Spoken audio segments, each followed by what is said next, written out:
Buenas tardes a todos. Recopilación de lo visto hasta ahora. Hemos visto la Guerra de Independencia, hemos visto el llamado sexenio absolutista, luego pasamos a ver el trienio liberal y ahora vamos a empezar con la llamada ominosa década, o década ominosa. Ominosa quiere decir mala, terrible, frustrante para el país. ¿Por qué? Porque es una terminología de cuño liberal. Pues seguramente o viene de Galdós o viene de alguno de los autores que revisaron el siglo XIX desde una perspectiva liberal. Por eso, algunos historiadores prefieren denominarlo la segunda instauración del absolutismo. Se instauró el absolutismo en el siglo XIX por primera vez tras la llegada de Fernando VII, después de la Guerra de Independencia, y luego se va a reinstaurar de nuevo el absolutismo tras la llegada de los 100.000 hijos de San Luis por parte de los poderes de la Santa Alianza. ¿De acuerdo? Entonces, en esta segunda reinstauración del absolutismo, vamos a revivir momentos ya vividos en la primera. Y uno de los mayores y más importantes es la persecución del liberalismo. Aunque Fernando VII en 1820 se había declarado que iba a seguir francamente la línea constitucional y él el primero, ¿vale? Que iba a ser un rey constitucional, que iba a aceptar lo pactado en Cádiz. Sin embargo, esto no era así.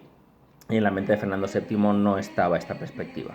También podríamos preguntarnos por qué. Es decir, Fernando VII quería todo el poder, quería reinar solo él, era tan egoísta como para eso. Pues en parte supongo que como toda dinastía estaría pues muy a favor de cuanto más poderes reuniera su persona mejor. Pero por otra parte también es verdad que Fernando VII temía las consecuencias de la revolución. Había visto lo que había ocurrido en Francia, había visto la cabeza cortada, seguramente físicamente no lo había visto él con sus ojos, pero conocía las noticias de la cabeza cortada de su tío, Luis XVI, y por lo tanto temía esa revolución y la temía por sí y por los que le envolvían, ¿vale? Digamos, la élite española. Y seguramente él también pensaba que lo hacía por el bien del país. Seguramente parte de él se veía como ese rey protector, ese rey paternalista, ese monarca absoluto que tiene que velar por sus súbditos y llevarles la paz espiritual y terrenal. También existiría eso, por supuesto. ¿Vale? No estamos hablando aquí de un monstruo que quiere ir en contra de sus ciudadanos y tal, no. Hasta el mal tiene sus justificaciones y en este caso, aunque no lo vamos a llamar mal porque estamos hablando de un hecho histórico y no somos quienes para juzgar, digamos que hay varios motivos, ¿vale? Para esta insistencia por parte de Fernando VII en volver al absolutismo. Lo que está claro es que él quería volver, ¿vale? Él quería reunir de nuevo los poderes, él quería tener sobre sí el poder, sobre todo el poder ejecutivo y cierto poder legislativo, y también tenía sobre sus espaldas, desde esa perspectiva de despotismo ilustrado de sus antecesores, pues proporcionarle el bien al pueblo pues a través de diversos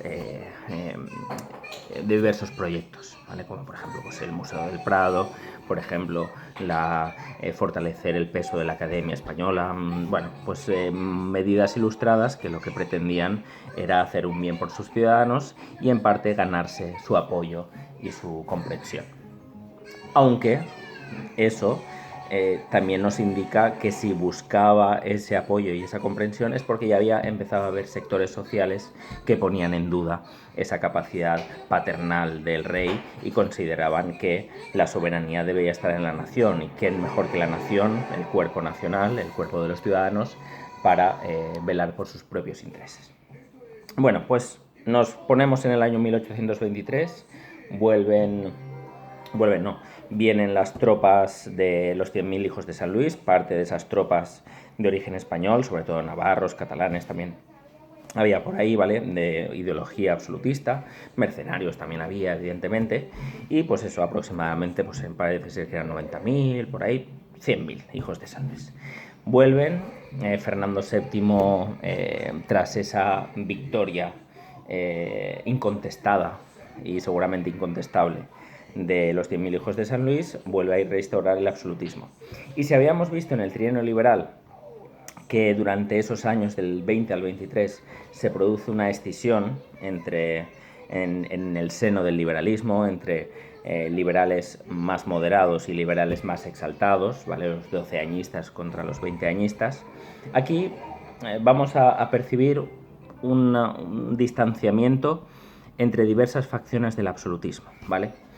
Y habrá un absolutismo al que Galdós luego le pone el nombre el apostolado, se podría decir, le llamaba los apostólicos, ¿vale? Que era la sección más rancia, más realista, más ultraconservadora del absolutismo, y que luego estará vinculada con el carlismo, es decir, el absolutismo más duro, ¿vale? Y luego habrá un absolutismo más de cuño reformista, tendente a no abrirse al liberalismo, pero sí a abrirse a una realidad que parecía imparable. Es decir, pensad que estamos en una Europa, en pleno Congreso de Viena, donde el liberalismo está tejiendo su red alrededor de toda Europa. Además, el nacionalismo va a empezar ahora con fuerza a unir los lazos de los ciudadanos para hacer su cohesión social mucho más fuerte y por tanto su presión social todavía más fuerte. En esa situación, la mayoría de los poderes europeos ven que no hay vuelta atrás, es decir, a lo mejor ellos querrían volver al siglo XVIII, pero volver al siglo XVIII ya es imposible. Cuando se habla del Congreso de Viena se suele poner la imagen de una botella de champán recién abierta. Se puede abrir y explota y estalla, hay una gran revolución de burbujas que estallan, pero luego ese tapón no se puede volver a poner. ¿Se puede volver a poner tal y como estaba? No.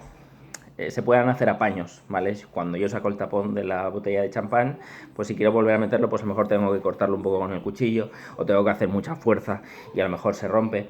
Es muy complicado de volver a la situación previa al estallido de la Revolución Francesa, incluso volver a la situación previa al estallido de la Revolución Americana. Son movimientos revolucionarios que lo cambian todo y por eso los historiadores le damos tanta importancia, tanta que nos hace cambiar de era, pasamos de la edad moderna a la edad contemporánea.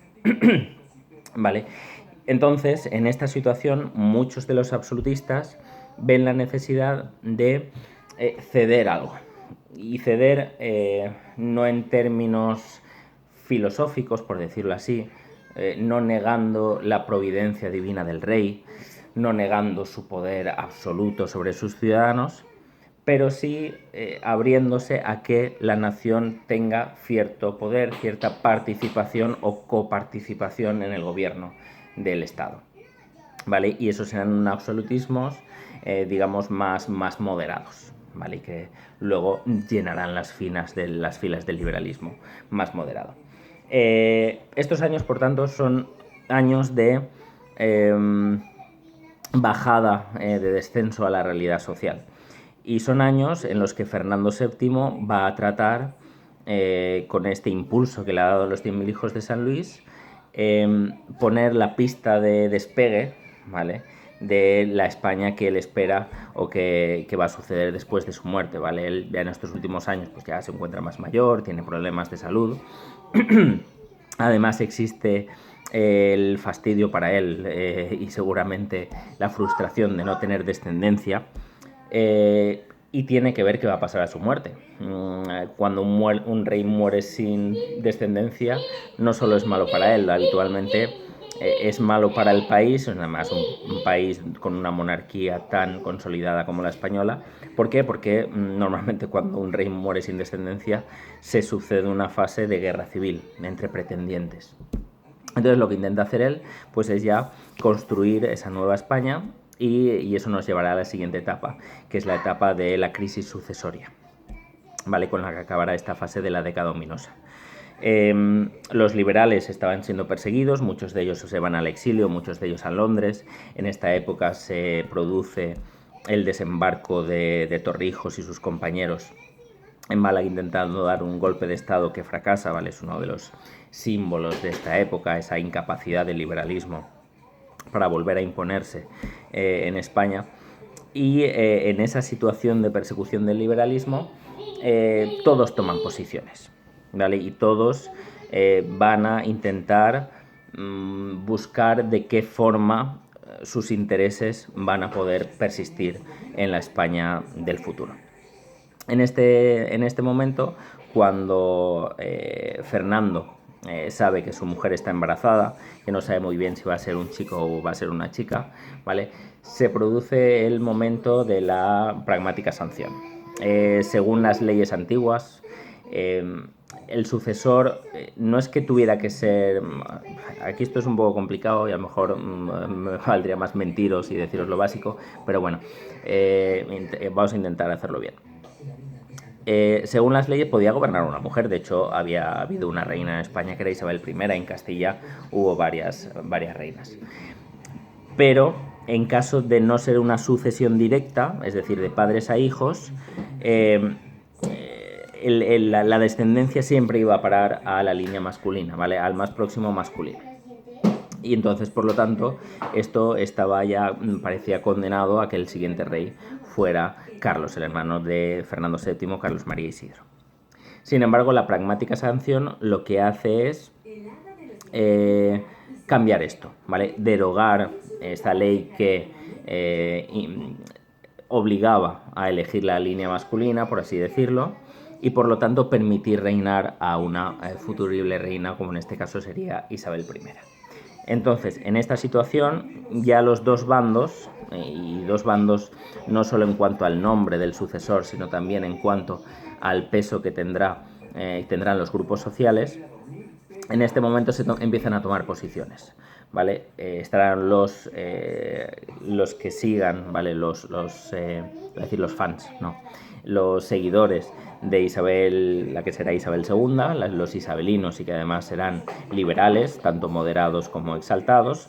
Al principio sobre todo moderados, evidentemente, pero pues luego va a haber más voces que pidan mayor liberalismo. Y por otra parte, Carlos María Isidro se apoyará su candidatura en los sectores más reaccionarios, los ultraconservadores, y además aprovechándose de movimientos que existían en lugares concretos como Cataluña, el País Vasco o el norte de Castellón, donde había movimientos de cuño, incluso podríamos decir austracistas, es decir, de esa vuelta a una España casi preborbónica, de los fueros, de los privilegios, de los territorios, de aquello que la dinastía borbónica, aquello que había tirado abajo, con un centralismo de cuño francés sobre todo. Carlos María Isidro es Borbón, evidentemente, pero aprovechará esos movimientos que habían existido durante muchos años, décadas e incluso siglos en España para ganar,